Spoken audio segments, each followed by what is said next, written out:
My name is Angela Roach, and I am 27 years old. If you asked anyone in my husband's family how they would describe me, they'd probably say I was quiet, polite, maybe a little guarded, but never dramatic. I learned early on that in families like theirs, the less space you take up, the easier your life becomes. I've been married to Aaron for 3 years now, though we've known each other for 6. And for the most part, our life together has been calm in the way you only appreciate after surviving chaos. Aaron is steady, thoughtful, and protective in a quiet way. He doesn't raise his voice. He doesn't posture. When something matters, he simply shows up and stands his ground. His family, however, is anything but quiet. Aaron has an older sister named Sophie, and if there is one constant in her orbit, it's attention. Sophie is the kind of woman who enters a room already expecting it to revolve around her. She's wealthy, obscenely so, married to a neurosurgeon whose career alone could bankroll a small hospital wing. Officially, Sophie runs an event management company. Unofficially, everyone knows it runs itself. She likes to tell people she's a businesswoman, not one of those idle socialites, as if the distinction matters when her calendar is filled with lunches, spa days, and charity galas where she makes sure her name is printed in bold. Erin has told me stories about her childhood, how their parents indulged every sulk, every tantrum, every pout. If Sophie wanted something, she got it. If she didn't, she withdrew affection until the world bent to her will. That strategy followed her into adulthood, reinforced by parents who still rush to smooth things over, and a husband who treats her moods like weather patterns, unpleasant but inevitable. To her credit, Sophie has never been openly cruel to me.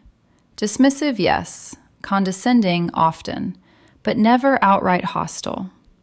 For the sake of family harmony, I tolerated her.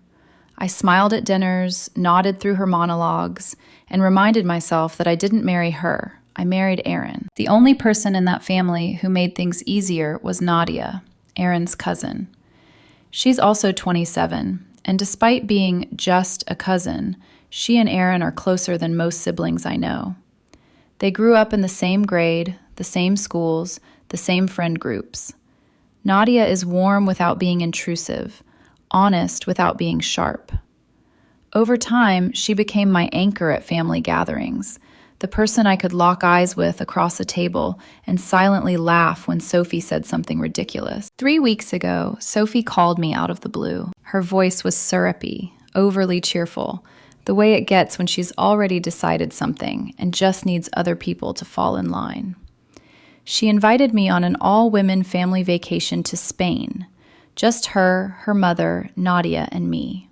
Flights and hotel fully covered, she added quickly, as if generosity were a selling point rather than a warning sign. My first instinct was no. I don't relax easily around Sophie, and I relax even less around my mother-in-law, who has perfected the art of passive concern.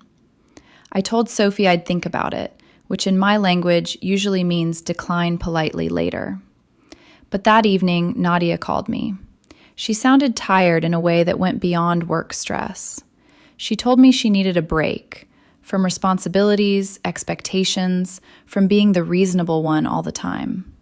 She said she'd go if I went, that she didn't want to be alone with Sophie and her aunt for a week. Against my better judgment, I agreed. Looking back now, that decision feels like the moment a glass started sliding off the edge of a table. Slow, inevitable, impossible to stop once gravity took over. The morning of our flight came faster than I expected. The airport is far from our house, so I left early, wanting a buffer in case of traffic or delays. Aaron was still half asleep when I kissed him goodbye, his hair sticking up in every direction. He murmured something about texting me when he woke up, and I smiled, not knowing how much I'd cling to his voice a few hours later. I arrived at the airport almost 30 minutes early. Too early. The terminal buzzed with movement, rolling suitcases, overlapping announcements, the constant hum of departure anxiety, but I felt oddly disconnected from it all. I found a seat, pulled out my phone, and started scrolling to kill time. That morning, my phone's vibration motor had stopped working. It was one of those annoyances you don't think about until you miss it, the subtle buzz that tells you someone is trying to reach you. I noticed it when my alarm didn't vibrate, made a mental note to get it fixed after the trip, and thought nothing more of it. That small malfunction mattered more than I could have imagined. I was already on my phone when Sophie's message came through. A screenshot, no context, just an image preview and her name at the top of the screen. I remember frowning, confused about why she was sending me a screenshot of a conversation that clearly wasn't with me. I downloaded it. The moment the image opened, my body reacted before my mind could catch up. My fingers went cold.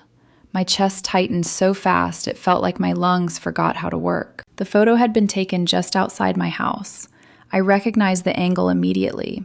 The hedges along the walkway, the faint crack in the pavement near the front steps. In the foreground was a hand, holding a pair of scissors. The grip was deliberate, almost casual, like the person wanted to be seen without revealing themselves. My vision blurred. Before I could fully process what I was seeing, another message appeared in the screenshot. A text from the same unknown number. "Tell your darling brother's wife that I'm back." My stomach dropped. Almost immediately, a new message came in, this time directly from Sophie. She wrote that she'd received those texts from an unknown number a few minutes earlier, that she was terrified, that she thought Aaron might be in danger. That was it. That was all it took. The airport around me faded into noise and color without meaning. My heart slammed against my ribs, hard enough to make me dizzy. I could feel my pulse in my throat, in my ears. I was no longer a woman waiting for a flight. I was 20 years old again, trapped inside a memory I had spent years trying to bury. There are certain fears that don't fade with time. They wait, quietly, patiently. And all it takes is the right image, the right words, to bring them roaring back. My hands were shaking as I stared at my phone, my mind racing ahead to places I didn't want to go. I didn't question whether the threat was real. I didn't analyze the details. I didn't notice what was off. All I knew was that someone had reached into the darkest chapter of my life and ripped it open without warning. And my husband was at home, asleep, completely unaware. I stood up so fast my chair scraped loudly against the floor, drawing a few irritated glances. I didn't care. I was already dialing, my breath coming in short, uneven bursts, my only thought pounding through my head like a siren. Aaron had to be warned. Aaron answered on the first ring, his voice thick with sleep. That alone almost broke me. "Angela," he mumbled, "what's wrong?" I didn't ease into it. I couldn't. Words tumbled out of me in sharp, breathless fragments, each one carrying the weight of panic. I told him to get up immediately, to grab something heavy, anything, to lock himself in the bedroom and barricade the door if he could. I remember how my voice sounded, high and tight, barely recognizable even to me. There was a pause on the other end of the line, not long, but long enough for dread to bloom. "Angela," he said slowly, more awake now. "What's happening?" "There's no time," I said. "Just do it, please. I'll explain in a second." I heard movement then, the rustle of sheets, footsteps on hardwood. He didn't argue. That's one of the things I love about Aaron. When something in my voice tells him this isn't a misunderstanding or an overreaction, he listens. As I rushed toward the exit of the terminal, weaving past travelers who looked at me like I was unstable, I told him about the photo, about the scissors, about the message. I didn't say the word stalker out loud, but I didn't have to. I felt him go still on the other end of the call, that quiet, dangerous stillness that meant he understood exactly what this meant to me. "I'm locking the door," he said. "I've got the dresser against it." I grabbed the metal lamp from the living room. "Good," I whispered, my voice shaking. "Stay there. Don't open the door for anyone, not even the police, unless you hear me confirm it." I don't remember ordering the cab. I don't remember how I got outside. I only remember the moment the car pulled away from the curb and the airport disappeared behind us, replaced by streets that suddenly felt unfamiliar and hostile. Every red light felt like an eternity. Every pedestrian made my heart spike. I stayed on the phone with Aaron the entire time. As the cab sped toward our house, memories I hadn't invited began forcing their way in. Not full scenes, just flashes. A phone lighting up late at night. A message from an unfamiliar account. A photo taken from behind me while I walked across campus. The sound of my dorm door locking again and again, as if repetition could keep me safe. Back then, the fear had been constant, a low, buzzing hum beneath everything I did. I'd learned how to scan reflections in windows, how to notice footsteps that slowed when I slowed, how to clutch my keys between my fingers without even thinking about it. I told no one for weeks. Fear had convinced me silence was survival. "Angela," Aaron said gently, pulling me back. "The cops are here." My breath caught. "Already?" "Yeah, 2 officers. They knocked. I didn't open it until they announced themselves properly. I can hear them outside now." Relief hit me so suddenly my vision blurred. I pressed my forehead against the cool glass of the cab window, my body trembling from the adrenaline crash. "Stay on the line," I said. "Please, I'm not going anywhere." The cab ride felt endless, even though it was only 45 minutes. By the time we pulled up to our street, police cars were already there, lights flashing silently. Seeing them made my knees weak. I paid the driver with shaking hands and stumbled out, my phone still pressed to my ear. An officer stopped me before I could run to the house, his voice calm and professional as he asked me to confirm my identity. Aaron appeared at the door moments later, alive, unharmed. The sight of him undid me completely. My legs gave out, and I had to lean against the porch railing just to stay upright. I didn't realize I was hyperventilating until someone handed me a bottle of water and told me to slow my breathing. My chest hurt. My hands were numb. It took several long minutes before the world stopped tilting. The officers explained they'd searched the immediate area and found nothing suspicious. No unfamiliar vehicles, no signs of forced entry. They asked about the phone number. I told them everything, about the message, the image, the past I hated having to drag into the open again. One of them scribbled notes while the other nodded, his expression unreadable. When they told me the name associated with the number, Fu Wilson, I felt my stomach twist. It wasn't the name I feared, but that almost made it worse. A fake name was easy. Disposable numbers were easy. Nothing about this felt settled. "We've traced the sender," one of the officers said. 2 units are bringing them in now. That was when I finally looked at my phone again. I had several missed messages, several missed calls. From Sophie. The realization hit me like a delayed echo. In all the chaos, I hadn't thought about her once, not since that first screenshot. I was too focused on Aaron, on surviving, on keeping the past from swallowing me whole. Aaron squeezed my hand when he noticed my expression. "What is it?" "They're bringing someone in," I said slowly. "The person who sent the message." He frowned. "Good." I wasn't so sure. Something about it all felt off. Too close. Too familiar. The timing. The framing. A faint unease crept in beneath the fading panic. A whisper telling me there was more to this than a faceless threat. We followed the officers to the station, exhaustion weighing down every step. I told myself this would end there, that once the sender was identified, I could breathe again. I didn't yet know that the worst part wasn't the fear. It was the betrayal waiting behind the station doors. The moment we walked into the station, the sound hit me first. Sobbing. Loud, uneven, almost theatrical sobbing that echoed down the sterile hallway. It cut through my exhaustion and made my shoulders tense before I even saw who it was coming from. Then I rounded the corner. Sophie.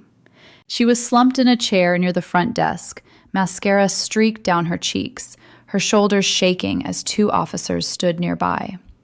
Her designer handbag sat abandoned on the floor, one strap twisted beneath the chair leg. For a split second, my brain refused to connect what I was seeing to what I already knew. And then it clicked. The air seemed to rush out of the room.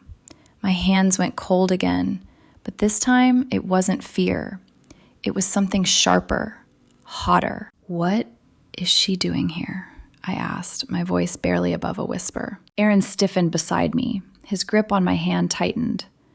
Angela, he said carefully, like he already knew the answer and didn't want to say it out loud. One of the officers glanced at us, then back at Sophie. She's the one who sent the messages. For a moment, no one spoke. Sophie looked up then, her eyes red and swollen, and when she saw me, her sobs intensified. She rushed toward me, arms half raised, as if she expected comfort. I took a step back without thinking, my body reacting before my mind could catch up. Don't, I said. The word came out flat. Final. She froze. It was a joke, she blurted out, the words tumbling over each other. I swear, Angela, it was just a prank. I didn't think... You didn't think, I repeated, my voice rising despite myself. My heart pounded, not with panic now, but fury. You didn't think about what? She looked at the floor, then at the officers, then back at me, as if hoping someone would rescue her from finishing the sentence. An officer explained it clinically. Sophie had purchased a temporary phone number a few days earlier under a fake name. She'd taken the photo herself outside our house earlier in the week. The scissors were hers. The angle was deliberate. The message was sent to herself first, then screenshotted and forwarded to me to make it seem real. I stared at her hands then. Her nails were bare. The realization made my stomach churn. You knew, I said quietly. You knew. Her mouth opened, closed. I thought you'd laugh or get mad for a minute and then move on. I didn't think you'd call the police. My vision blurred, not from tears, but from the effort it took not to scream. You knew about my stalker, I said, my voice shaking now. You knew what that did to me. She wiped at her face, smearing makeup further. I didn't know it was that bad. That was the moment something inside me snapped. I don't remember every word I said after that.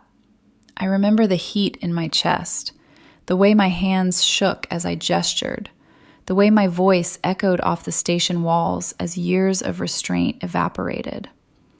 I told her what that image had done to me, how it had pulled me straight back into the worst months of my life, how I'd been terrified Aaron was about to die in our own house. You turned my trauma into entertainment, I shouted. Do you have any idea what you did to me today? She cried harder, if that was possible, but I felt nothing. No pity, no guilt, just a hollow, aching rage. The officers issued her a formal warning. No charges, they said, just a record. A reminder that this kind of joke wasn't harmless. Sophie nodded through her tears, apologizing in vague, slippery ways that never quite reached the point. I'm sorry you felt scared, she said at one point. That was it. Not, I'm sorry I did this. Not, I was wrong. Just, sorry I felt scared. Aaron stood beside me the entire time, silent but solid. When it was over, when the paperwork was done, and Sophie was released into her mother's arms, I couldn't stand the sight of her anymore. I walked out. The drive home was quiet at first. My body felt heavy, like all the adrenaline had drained out of me at once, leaving only exhaustion behind. About halfway home, I called Nadia and told her everything. She didn't interrupt me once. When I finished, she was silent for a moment. Then she said, I'm not going on that trip. I hadn't asked her to. I didn't need to. That day, I thought I'd be able to sleep. I was wrong. I spent hours trying to calm my nerves, jumping at every sound, replaying the image in my mind despite knowing it wasn't real. Trauma doesn't care about logic. It lives in the body, not the brain. I turned my phone off and didn't speak to anyone except Aaron and a few short messages with Nadia. I needed the world to be quiet. I thought the worst of it was over. I didn't yet know that Sophie wasn't done playing the victim. 2 days later, I turned my phone back on. I expected maybe a message from Nadia, a missed call from my mother-in-law asking if I was okay, something neutral that I could deal with on my own terms. What I wasn't prepared for was the sheer volume of notifications waiting for me, stacked one on top of another like accusations. Most of them were from Sophie. The rest were from my mother-in-law. The tone was consistent across all of them. Concern wrapped in blame, sympathy laced with judgment. Sophie's messages came first, long paragraphs filled with crying emojis and phrases like, "I never meant for this to happen," and "I can't believe you'd let things go this far." She kept repeating that word, far, as if I were the one who'd escalated things by reacting instead of her by orchestrating the entire nightmare. Then came my mother-in-law's texts. She acknowledged briefly that Sophie had made a mistake. That was the word she chose. A mistake. Not cruelty, not betrayal, just a misstep, the way someone might forget a birthday or miss a turn while driving.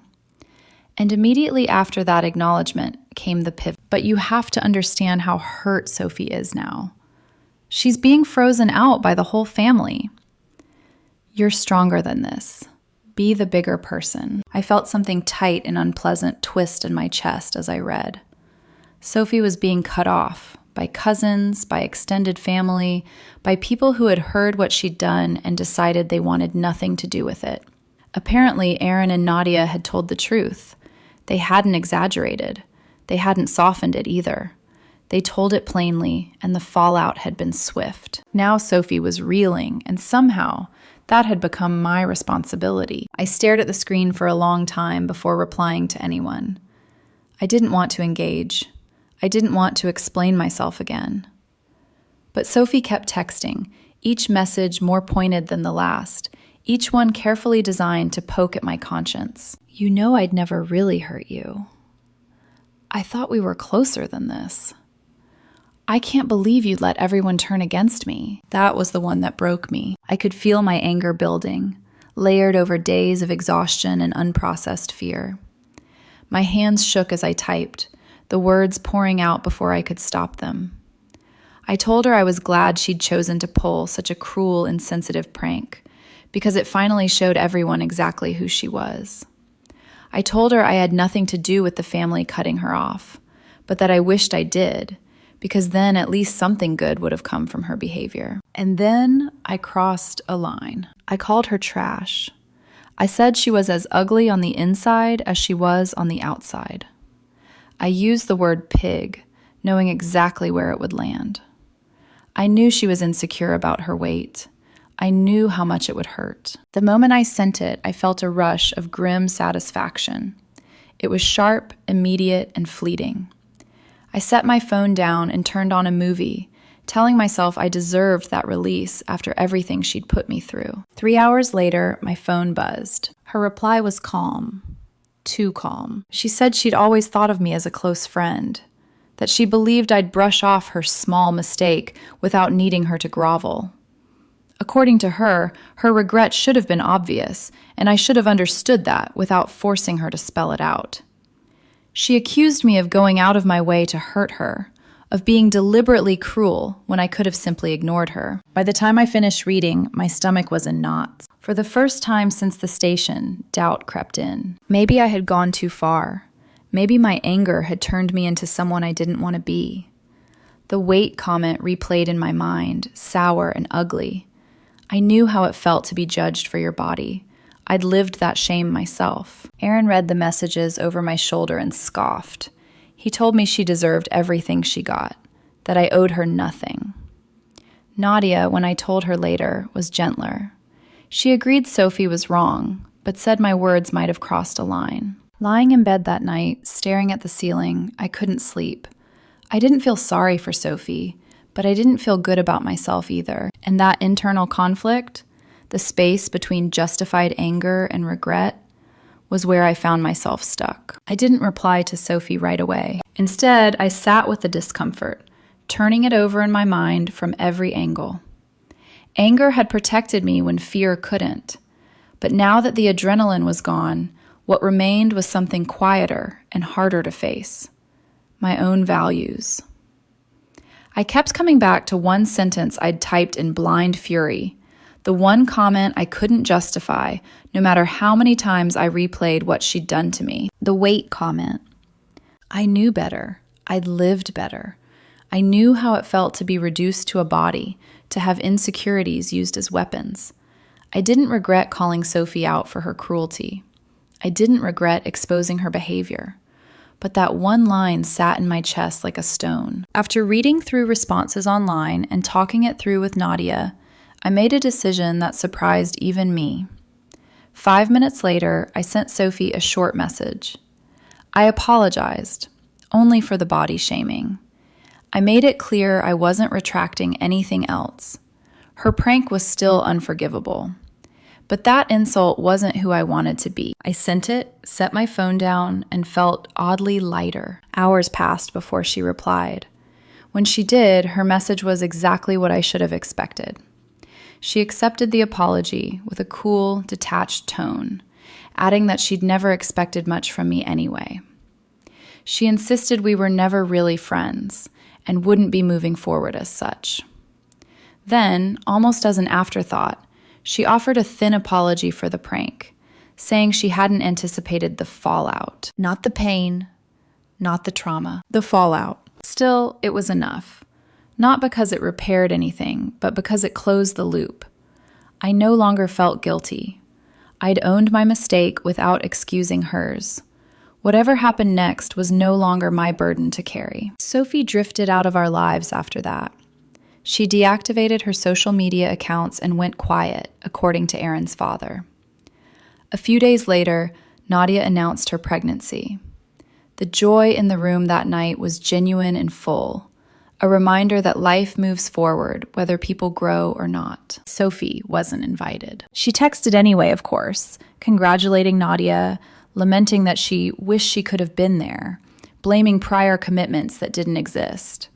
She even claimed she'd hoped to reconnect with all of us, but had learned to protect her peace from negative energy. We laughed when we read it, not cruelly, just knowingly.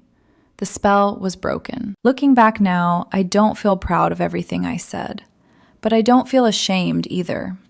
Sophie's prank tore open a wound I'd spent years healing, and her refusal to take responsibility forced me into a corner. I lashed out. I owned it. And then I chose to step away. That's the part I'm holding on to, the part where I didn't let her rewrite the story. Some people mistake accountability for cruelty when it finally lands on them. Sophie was one of those people, and I'm done bending myself to make that easier for her. I didn't win. I didn't lose. I just chose myself.